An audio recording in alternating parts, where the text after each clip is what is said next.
নির্বাচন কমিশনের দ্বিচারিতার কথা বলি, মন খারাপ করে একটা রাজনৈতিক দল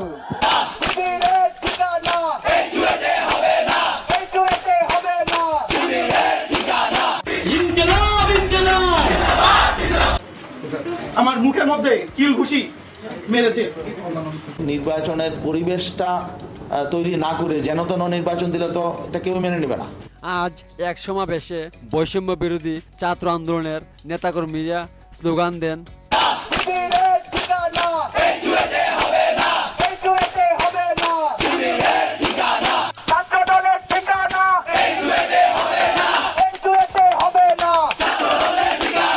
এদিকে দর্শক এক সমাবেশে বিএনপিকে উদ্দেশ্য করে জাতীয় নাগরিক পার্টির মুখ্য সমন্বয়ক হাসনাত আব্দুল্লাহ বলেন, আমরা সংস্কারের পক্ষে কথা বলি, গুসা করে একটা রাজনৈতিক দল। আমরা বলি লন্ডনে বসে ষড়যন্ত্র হয়, গুসা করে একটা রাজনৈতিক দল। লন্ডনে অবশ্যই ষড়যন্ত্র হয়। হাসিনার পতিত দূষররা একটা পক্ষ পালিয়েছে ভারতে, আরেকটা পক্ষ পালিয়েছে লন্ডনে। এদিকে দর্শক ছাত্রলীগ ট্যাগ দিয়ে জবির শিক্ষক ও জুলাই আন্দোলনকারী শিক্ষার্থীদের উপর হামলার প্রতিবাদে জবির শিক্ষার্থীরা বলেন, আমি ওরে নিয়ে গেছি আন্দোলনে পুরো টাইম, যখন আমাদের গুলিস্তান যখন গেছে আমরা সবাই মিলে গেছি, ও আমার সাথে ছিল। আমাদের ডিপার্টমেন্ট, আমার ফিনান্স ডিপার্টমেন্টের বন্ধু, মার্কেট ম্যানেজমেন্টের বন্ধু, সবাই মিলে একসাথে আন্দোলন করছি। ছাত্র দলের জগন্নাথ বিশ্ববিদ্যালয় শাখা যদি 12 থেকে 13 জন ব্যানার নিয়ে সামনে দাঁড়াইতো, সে 12-13 জনের মধ্যে আমি ছিলাম। প্রত্যেকটা হরতাল অবরোধ 28 অক্টোবর 2023 সালে পল্টনে আমি গুলি খেয়েছিলাম। ছাত্রলীগের সন্ত্রাসী ক্যাম্পাসে ঢুকেছে। এরা বিভিন্ন সময় ফেসবুকে স্ট্যাটাস দিয়ে জানিয়েছে যে তারা ক্যাম্পাসে ঢুকবে, ক্যাম্পাসে অরাজকতার সৃষ্টি করবে। অপরদিকে দর্শক ভোটের মাঠ ভালো তৈরি করতে হলে আরও সময় চান উল্লেখ করে ইসলামিক বিশ্লেষক বলেন, নির্বাচনের পরিবেশটা তৈরি না করে যেন তেন নির্বাচন দিলে তো এটা কেউ মেনে নেবে না। নির্বাচন হলেই যে এখানে রাষ্ট্র ভালো হয়ে যাবে এবং তারা ভালো করবেন, এটার তো কোনো নিশ্চয়তা নাই, আমরা তো বিশ্বাস করতে পারি না। তাছাড়াও দর্শক যুবলীগ নেতা বহিষ্কার হবার পরও নির্মমভাবে হত্যার বিষয়ে রাজনৈতিক বিশ্লেষক বলেন, দল বা সংগঠন তাকে বহিষ্কার করেছে, বহিষ্কার হবার পরও তার রেহাই মেলেনি, এবার তার জীবন কেড়ে নেওয়া হলো। দর্শক, খুলনার এক যুবদল নেতার কথা বলছি, যাকে কয়েক মাস আগে এই গেল ফেব্রুয়ারিতে দল থেকে, সংগঠন থেকে বহিষ্কার করা হয়েছিল। সেই বহিষ্কারাদেশ মাথায় নিয়ে এবার তার জীবন কেড়ে নিল দুর্বৃত্তরা। দর্শক, খুলনা আরেকটা রাউজানের মতনই একটা সন্ত্রাসী জনপদে পরিণত হয়েছে। বিশেষ করে রাজনৈতিক আধিপত্য বিস্তার, দলাদলি, কোন্দল, নানা কারণে সেখানে একের পর এক এই ধরনের আত্মঘাতী কর্মকাণ্ড চলছে। চাঁদাবাজিতে অতিষ্ঠ দল ব্যবস্থা নিচ্ছে, তারপরও নিয়ন্ত্রণ করা যাচ্ছে না। এটা গণমাধ্যমের খবর।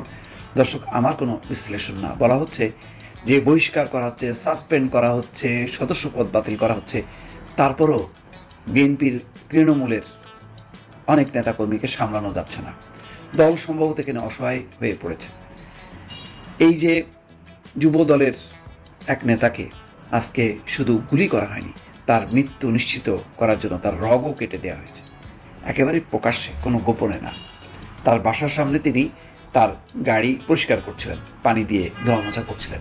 ঠিক সেই সময় মোটর সাইকেলে করে এসে 3 জন গুলি করে পড়ে যায়। তারপর পড়ে যাওয়ার পর তাকে কোপানো হয়, রগ কেটে দেওয়া হয়, যাতে তিনি আর বাঁচতে না পারেন। মুমূর্ষু অবস্থায় এলাকাবাসী বাঁচানোর জন্য তাকে হাসপাতালে নিয়েছিল, কিন্তু হাসপাতালে নেওয়ার আগেই তার মৃত্যু হয়। ডাক্তার জানিয়েছে তিনি আর বেঁচে নেন। দর্শক, আজকে বেলা 1:30টার দিকে মহানগরের দৌলতপুর পশ্চিম মহেশ্বর পাশা এলাকায় ওই নেতার নিজের বাসার সামনে এই ঘটনা ঘটে। নিহত ওই নেতার নাম মাহবুর রহমান মোল্লা। তিনি দৌলতপুর থানা যুব দলের সাবেক সহসভাপতি। আপনাদের মনে আছে গত 18 ফেব্রুয়ারি খুলনা প্রকৌশল এবং প্রযুক্তি বিশ্ববিদ্যালয় কুয়েটে ছাত্র রাজনীতি বন্ধের পক্ষে বিপক্ষে আন্দোলন চলছিল।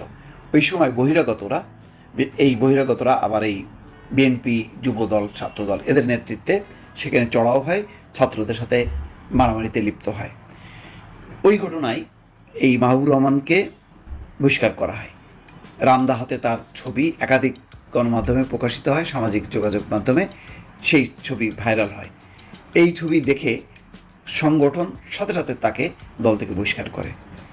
সেই বহিষ্কার অবস্থার মধ্যেই ছিল, একেবারেই তাৎক্ষণিকভাবে, দেরি করেনি, যুবদলের কেন্দ্রীয় কমিটি দেরি করেনি।